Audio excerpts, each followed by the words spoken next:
चंपत राय ने राम मंदिर निर्माण के लिए जुटाए गए चंदे में कथित गड़बड़ी और भ्रष्टाचार के आरोपों के बीच अपने पद से इस्तीफा दे दिया है।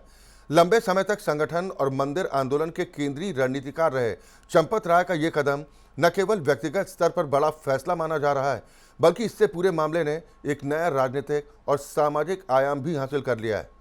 चंपत राय का जन्म 18 नवंबर 1946 को उत्तर प्रदेश के बिजनौर जिले की नगीना तहसील में हुआ था। उनके पिता रामेश्वर प्रसाद बंसल राष्ट्रीय स्वयंसेवक संघ से जुड़े हुए थे, जबकि उनकी माता सावित्री देवी थीं। परिवार में वैचारिक रूप से हिंदुत्व का गहरा प्रभाव था, जिसका असर बचपन से ही चंपत राय पर पड़ा। वो अपने 10 भाई बहनों में दूसरे नंबर पर थे और शुरुआती दिनों से ही अनुशासन और संगठनात्मक जीवन के करीब रहे। यही कारण था उन्होंने कम उम्र में ही संघ की शाखाओं में जाना शुरू कर दिया और धीरे धीरे संघ की विचारधारा के साथ पूरी तरह से जुड़ गए। अपनी पढ़ाई पूरी करने के बाद उन्होंने बिजनौर के धामपुर स्थित आरएसएम डिग्री कॉलेज में केमिस्ट्री के शिक्षक के तौर पर कार्य शुरू किया। एक शिक्षक के रूप में उनका जीवन सादा और अनुशासित था, लेकिन इसके साथ ही वो संघ के प्रचार प्रसार में भी सक्रिय भूमिका निभा रहे थे। साल 1975 में जब आपातकाल 1975 से 77 तक लागू हुआ, तब चंपत राय उन लोगों में शामिल थे जिन्होंने इसका खुलकर विरोध किया। इस विरोध के चलते उन्हें गिरफ्तार कर लिया गया और करीब 8 महीने तक जेल में रहना पड़ा। ये दौर उनके जीवन का निर्णायक मोड़ साबित हुआ। जेल से बाहर आने के बाद उन्होंने शिक्षक की नौकरी छोड़ दी और राष्ट्रीय स्वयंसेवक संघ के पूर्णकालिक प्रचारक बन गए।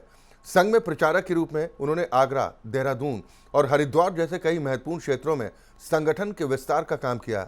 उनकी कार्यशैली शांत लेकिन प्रभावी मानी जाती थी। वो सामने आकर भाषण देने के बजाय पर्दे के पीछे रहकर रणनीति बनाने में ज्यादा विश्वास रखते थे। इसी कार्यशैली के चलते उन्हें आगे चलकर विश्व हिंदू परिषद में भेजा गया, जहां उन्होंने सह क्षेत्रीय संगठन मंत्री के तौर पर अपनी जिम्मेदारी संभाली और यहीं से उनका जुड़ाव राम जन्मभूमि आंदोलन से गहराई से होने लगा। साल 1984 की धर्म संसद के बाद जब राम जन्मभूमि आंदोलन को संगठित रूप से आगे बढ़ाया गया, तब अशोक सिंघल जैसे नेताओं के साथ चंपत राय भी इस आंदोलन का हिस्सा बने। हालांकि वो आंदोलन के सार्वजनिक चेहरों में शामिल नहीं थे, लेकिन उनकी भूमिका बेहद अहम थी। वो रणनीति तैयार करने, उसे लागू करने, कानूनी दस्तावेज जुटाने और वकीलों के साथ समन्वय स्थापित करने जैसे कामों में लगे रहते थे। इस दौरान उन्होंने आंदोलन से जुड़े हजारों ऐतिहासिक दस्तावेज और प्रमाण जुटाए, जो बाद में अदालत में काफी महत्वपूर्ण साबित हुए। साल 1991 में उन्हें अयोध्या भेजा गया, जहां उन्होंने आंदोलन की जमीनी तैयारियों को मजबूत किया। 6 दिसंबर 1992 को जब अयोध्या में विवादित ढांचा गिराया गया, उस समय वो वहीं पर मौजूद थे। इसके बाद जब मामला अदालत में पहुंचा, तो उन्होंने कानूनी लड़ाई को मजबूत करने में अहम भूमिका निभाई। वो सुप्रीम कोर्ट में सुनवाई से पहले वकीलों के साथ बैठकें आयोजित करते थे, दस्तावेजों को व्यवस्थित करते थे और केस की रणनीति तैयार करने में सक्रिय रहते थे। अयोध्या के इतिहास, धार्मिक महत्व और स्थानीय भूगोल की उनकी गहरी जानकारी के कारण उन्हें अयोध्या का इनसाइक्लोपीडिया कहा जाने लगा। राम जन्मभूमि आंदोलन में उनकी सक्रियता के चलते विश्व हिंदू परिषद के भीतर उनका कद लगातार बढ़ता गया। वह अशोक सिंघल के भरोसेमंद सहयोगियों में गिने जाने लगे। जब संगठन के भीतर नेतृत्व को लेकर मतभेद सामने आए और प्रवीण तोगड़िया समेत अन्य नेताओं के बीच टकराव की स्थिति बनी, तब चंपत राय ने संगठन को संतुलित रखने में महत्वपूर्ण भूमिका निभाई। उनकी इसी क्षमता के चलते वो संगठन के शीर्ष नेतृत्व का हिस्सा बने और संयुक्त महामंत्री, अंतर्राष्ट्रीय महामंत्री और बाद में अंतर्राष्ट्रीय उपाध्यक्ष जैसे पदों तक पहुंचे।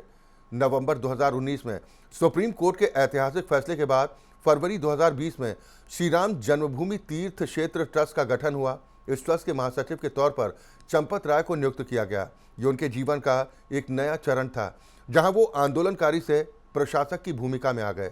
5 अगस्त 2020 को हुए भूमि पूजन से लेकर मंदिर निर्माण की पूरी प्रक्रिया तक वो ट्रस्ट के संचालन में सक्रिय रहे। मंदिर निर्माण के लिए चलाए गए निधि समर्पण अभियान को देश भर में फैलाने और इसे सफल बनाने में उनकी केंद्रीय भूमिका थी। वो मीडिया के सामने आकर ये बताते रहे कि चंदा कैसे जुटाया जा रहा है और उसका उपयोग किस प्रकार किया जाएगा। हालांकि अब यही चंदा अभियान उनके लिए विवाद का कारण बन चुका है। चंदे में कथित गड़बड़ी और पारदर्शिता को लेकर उठे सवालों ने उनके लंबे सार्वजनिक जीवन पर सवाल खड़े कर दिए।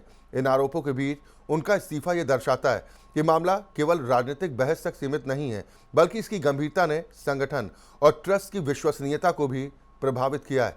चंपत राय का पूरा जीवन एक ऐसे कार्यकर्ता की कहानी है जिसने दशकों तक पर्दे के पीछे रहकर बड़े आंदोलनों को दिशा दी। वो कभी मंच के नायक नहीं बने, लेकिन हर महत्वपूर्ण फैसले के पीछे उनकी भूमिका रही। राम जन्मभूमि आंदोलन से लेकर मंदिर निर्माण तक उनका योगदान लगातार बना रहा।